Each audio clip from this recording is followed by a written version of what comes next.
ভালোবাসার নীড়, কলমে মৃণালিনী, কণ্ঠদানে আমি শম্পা।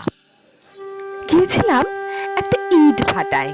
হঠাৎ নজরে এলো একটি দম্পতি।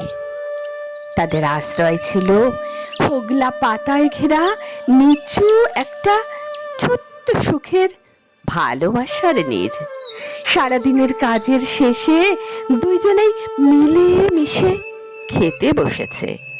জল ঢালা ভাত আর একটু সামান্য তরকারি, লঙ্কা, নুন।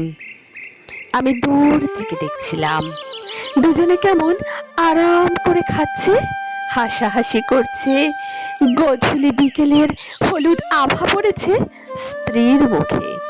স্বামী আস্তে আস্তে বলল, তোর মুখটা সেই চাঁদের মতোই আছে, মাঝে মাঝে কাজল পড়িস তুই বউ। স্ত্রী লজ্জায় আলতো মুখে বলল, কি বলছেন আপনি? বয়স বেড়েছে, আমার কাজল পড়তে লজ্জা করে।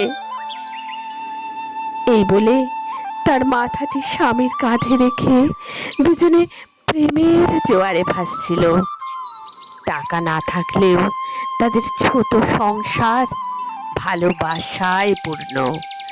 সুখের নীড় গড়তে বড় বড় অট্টালিকা লাগে না, ইট ভাটায় থেকেও বানানো যায় ভালোবাসার সুখের নীড়।